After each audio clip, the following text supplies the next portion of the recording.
Hey everybody, welcome to the game plan. This episode is all about Monday Night Football, the Seattle Seahawks and the Minnesota Vikings. Huge game. We're back in the studio after a long Thanksgiving weekend, a lot of travel. I hope everybody out there had a great Thanksgiving weekend. Let's just dig into the show, though. If you're new to the program, here's what I do. I look at the key injuries of both teams. I look at the key stats, the key analytics. I also call those gambler stats. Then we put those into together and create a path to victory, a game plan for both teams. You know, how can Seattle win? How can Minnesota win? And then we look at the fantasy football stats. I know I'm late getting this video out. Usually these come out like, around Wednesday or Thursday the previous week. Well, it's Monday. It's Monday Night Football. Better late than never, I guess, right? As I always say, please, for 2 seconds of your time before we get started, for 2 clicks, a like and a subscribe. It helps us grow. We could use your help doing that. But let's just dig in. Monday Night Football.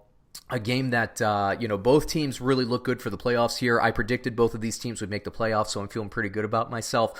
Minnesota, Seattle, great fan bases, a lot of whom are passionate and think they're going to win every single week. Well, these are really good teams playing out here. If Seattle wins, they take the lead in the NFC West. San Francisco drops to 5th. And Minnesota moves up to 2nd and a home field advantage, and basically a not a lock, but really a stronghold on that. Of course, that last or that second matchup with Seattle and San Francisco, will have something to say about that.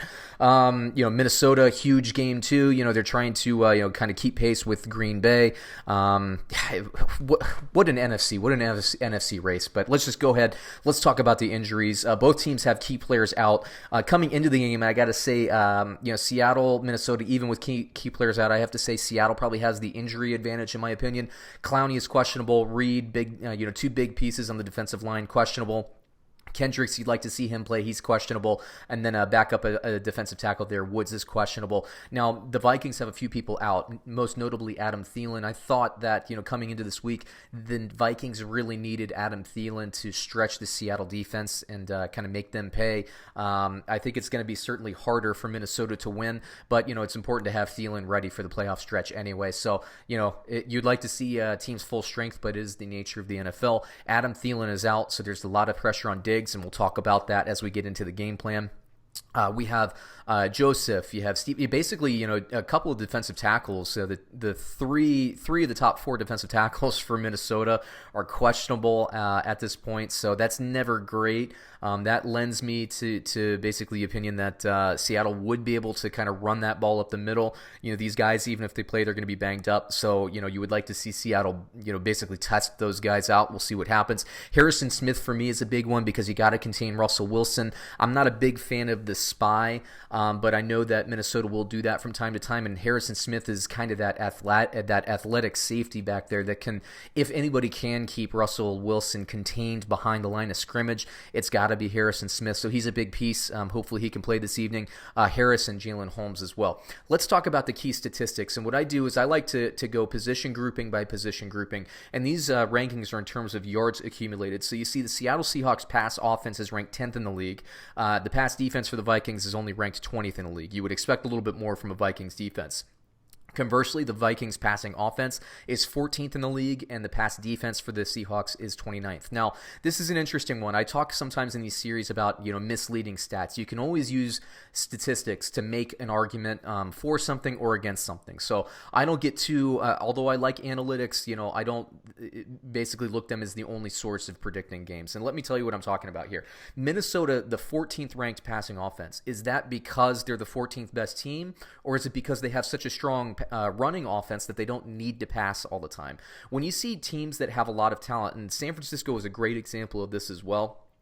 Earlier in the year, San Francisco's passing offense was like 29th, 27th in the league. Is that because San Francisco's passing offense was bad, or is it because at the beginning of the season, San Francisco's just running over teams, right? Baltimore is another example. Is it because Lamar Jackson can't throw? Is that why Baltimore's passing offense might not be ranked in the top 10? No, it's because they're so good at running the ball that they don't have to do that. Well, I think Minnesota falls in this category as well. They run the ball very well. It's what they want to do. To me, the 14th ranked ranked passing offense with their commitment to establishing the run week to week. That's actually really, really good. Now, of course, Adam Thielen's injury is going to be an issue in this game. Again, we'll talk about that when we get to the game plan, but very interesting. So I actually like Minnesota's passing offense to be able to find some openings in the Seattle passing defense. Running offense for Seattle is 6th. No surprise there. Run defense for Minnesota 5th. No surprise there, right? Strength for strength, Minnesota or Seattle is going to try to run the ball. We talked about the defensive line. I think they're going to try to run it right up the middle. How banged up is that Minnesota defensive line? We'll see, but we'll talk about that in a bit as well. Minnesota, again, no surprise, the 3rd-ranked rushing offense versus the 9th-ranked rushing defense for Seattle. Now, I think Minnesota will certainly try to establish the run, but like I said earlier, I do think they're going to pass, and I do think they'll have some openings, although Seattle is getting better and better as the season goes along defensively. Let's talk about the key analytics, and what I say is, these are, key gamblers' numbers. Professional gamblers, although everybody has their own system, they look at a few key metrics. It's your ability, how good are you in per play? How many yards per play are you gaining and giving up? I like to look at net yards per play. How good are you in 3rd and 4th down situations? How good are you at punching the ball in the end zone as opposed to taking field goal opportunities in the red zone? And then, what are your turnovers and penalty yardage? What kind of discipline and smarts and intelligence do you have at the quarterback position? So if you look at these, I think really the only disparity here, we talked about Seattle having a slight edge in terms of injuries and health. I think Minnesota has a really nice edge in terms of yards per play. I've been doing these videos for a few weeks now. And what you see here is, Seattle gains 5.9 yards per offensive play, and the Vikings give up 5.3 yards per play. If you just put those into a rough average, there's a difference there of 0.6. So you're looking at, basically Seattle can expect to gain 5.6 yards per play. If you just look at high-level averages. Meanwhile, the Vikings gain 6.1 yards per play. And for a team that rushes as much as Minnesota does, to see yards per play over 6 is actually, again, pretty impressive. It helps to have Dalvin Cook breaking explosive runs every so often. Of course, taking passes to the house also helps from the running back position. But Seattle's defense gives up 5.8 yards per play. That is a net in an advantage to Minnesota of 0.3. So if we're looking at just the yards per play composites, Seattle 5.6, Minnesota 5.95. A slight advantage to Minnesota there. Now, if we look at the 3rd down, 4th down conversions, offensive red zone production, the offense and the defense, the numbers are so close, right? And so if I'm looking at this, and then you look at the turnover margin, favors Seattle, but it's not a huge, and both of them are in the positive, so they both take care of the ball and force turnovers. Both defenses are good there. You look at the penalty yards, they're pretty close. If you're looking at this just purely from the analytics, you say, okay, Minnesota has the advantage in yards per play, but Thielen being out, I think, kind of neutralizes that. So again, if you're looking at injuries, if you're looking at the key analytics, you're looking at the key stats, Minnesota has ability in the passing game to get it, and I think that's the key thing. Can Stefon Diggs and Bisi Johnson, can they get it going for Minnesota's passing offense deep? And Kyle Rudolph is also going to have something to say. But let's talk for a little bit about the game plan, and I'm going to start with Seattle. What do you have to do? What is Seattle, their path to victory? And I do want to remind everybody here, I'm not a fan of either team. I was raised a Redskins fan. I don't even root for the Redskins anymore for a number of reasons.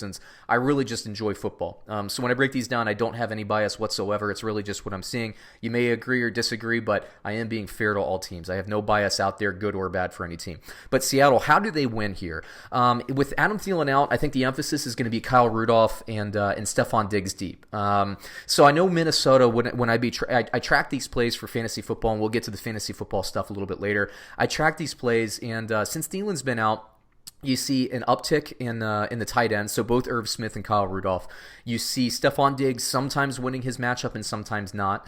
You see Bisi Johnson getting a little bit more opportunity in the passing game. But most notably, I believe that you see Dalvin Cook really ascend in the passing game, and Alexander Mattison being rotated in a little bit more in the rushing game, just to kind of give Dalvin Cook a breather, because he's going to be utilized both in the run and the pass game. So with Thielen out, I think you're basically Kyle Rudolph becomes a key fixture in this game.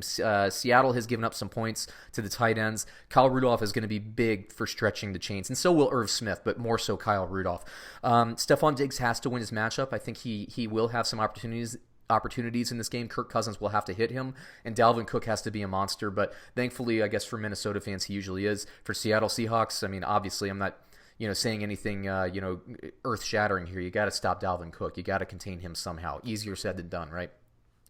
Next, Minnesota's offense is remarkably effective in yards per play, even without Thielen. Okay, the composite is I mentioned 5.95 to about. I said 5.55 there. It's actually 5.6 for Seattle. Now it favors Minnesota. What does that mean?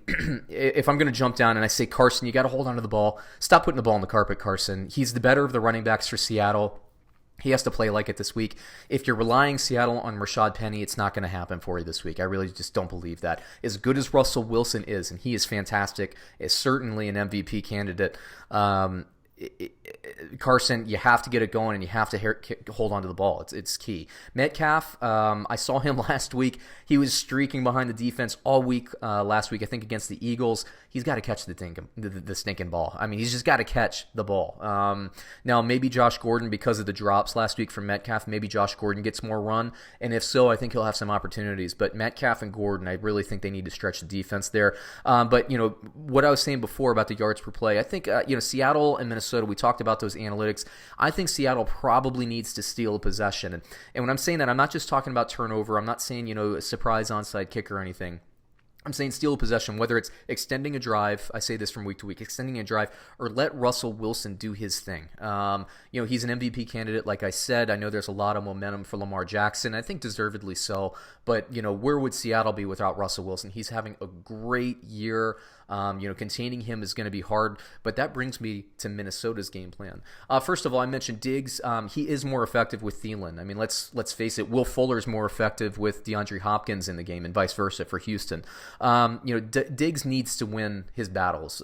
He needs, I hope, for Minnesota to win, I think he's going to need 120 yards receiving at least. So if Seattle bottles him up, they're going to have some trouble. Diggs has to win. Tight ends have had success against Seattle's offense, as I had mentioned previously. Kyle Rudolph really has to be a factor, not only on third downs, but in the red zone as well. And Irv Smith, look for him. If you're a daily fantasy player, he could be a guy that could sneak into the end zone for you this week. So if you're looking for one of those budget plays in a Monday Night Football only action type of game, Irv Smith is a nice budget play, I think, this week. But we will have the full daily fantasy analytics out there too if you want to play that towards the end of the video. Teams, they've had success emphasizing backs out of the backfield when they've committed to it. So I do think that Dalvin Cook will find some openings. Now, obviously, Seattle's going to be ready for this, but I do think that if they commit to trying to hit Dalvin Cook out of the flat, that does two things. One, it spaces out the defense for Seattle. Two, it lets Kirk Cousins settle in. And we've talked, and I've been very critical of Kirk Cousins, again, having followed Washington for so many years. I know Kirk Cousins quite well. He sometimes struggles in big games. Now, I've criticized him twice this year, and he's proved me wrong twice, so I'm not going to criticize him, but I will say if they can get him some nice, easy passes, those intermediate things, whether it's, like a wide receiver screen, bubble screen, whether it's short stuff to the tight ends, Irv Smith, Kyle Rudolph, or whether it's Dalvin Cook or Alexander Madison out of the backfield, those will be really good to get him settled in and comfortable. And if you can get him comfortable, he excels. I mean, Kirk Cousins can be really, really good and light it up week to week. So there you go. And then lastly, I project Minnesota to have a slight lead in the fourth quarter. Well, that's when it's Russell Wilson territory. I feel like Russell Wilson, Brad from the Get Paid podcast was in right before Thanksgiving, and we watched some games together, and we talk about Russell Wilson. He has, in my opinion, the best pocket awareness of any quarterback in history. I've never seen anybody work the pocket like him. I know a lot of people say Tom Brady, but Russell Wilson is just a magician in the pocket and outside the pocket, and he is a backbreaker. He is a guy, if there is a stat, I wish somebody would put this together, a stat for most fourth quarter, fourth down conversions on the ground by a quarterback, because I'm telling you, this guy is a backbreaker. If they need 10 yards and everybody's covered, Russell Wilson can escape the pocket and get you 11 in a scramble, and that is just a killer. So Minnesota needs to basically put a clamp on that, and that's where I think Harrison Smith is so important in this game. Without him, I hope he plays. I'm sure, questionable. Generally, they do play with a questionable tag. It's going to be a big one for sure. Okay, let's talk a little bit about the fantasy football analytics. If you like to, this is too late in the week already for your fantasy sports teams, and again, I apologize for getting these videos out late. I was traveling literally until just before I started recording this. But if you play daily fantasy sports, here are my projections. I think Russell Wilson has a nice game. Carson, look, we talked about Minnesota's rushing defense. I do think he'll have a nice game. I'm assuming he will get the carries. We've seen him have fumble issues earlier in the season, and we've seen Rashad Penny, have a decent game in those types of games where he's been benched, and then he's always bounced back the next week. I do think he'll bounce back and have a nice game. But maybe in terms of daily fantasy tonight, maybe not the best thing. Rashad Penny, I think he'll get a little bit more opportunity, but I don't think he'll, basically exceed Chris Carson in touches this week. Tyler Lockett, I think, has a huge game tonight. DK Metcalf will have plenty of opportunity, but those drops last week lead me to a little bit of concern.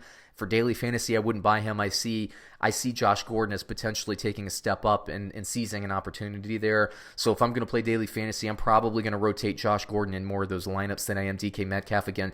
Not because of talent, but because of the drops, and this is a performance league.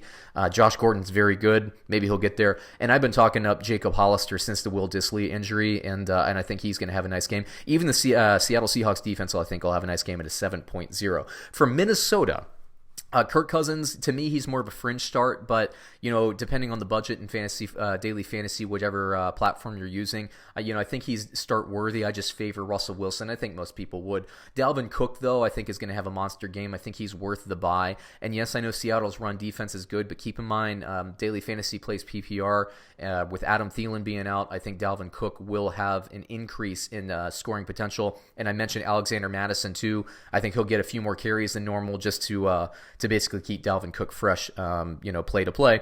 Stefon Diggs, I think, will have a nice game. I think Bisi Johnson will have a nice game. Kyle Rudolph, I think, has a potential to get in the end zone as well. Irv Smith will have a little bit of a nice game. I mentioned about him being a daily fantasy type sleeper. And then defense and special teams, I do think Seattle will get some points, and I think they'll reduce turnovers. And Russell Wilson's just hard to sack, and that kind of gets you some bonus points in the defensive side. So less sacks, less turnovers from Minnesota. Although I think they'll play well as a unit, I don't think that they're probably the better of the units tonight to play. Kirk Cousins will take more sacks this evening, especially with the game in Seattle. So there you go. So that takes me through an episode of the game plan. I hope you enjoyed it. We'll be back with the full complement or the full schedule of videos this week. Again, sorry I'm behind from the Thanksgiving holiday, but it was a long one for me. Hopefully it was a long and nice one for you all out there. As always, please like and subscribe. Check us out on some more game plans coming into the week. I know it's playoff season for fantasy football, so let's get it going, and we'll catch you on another video soon. Thanks, everyone.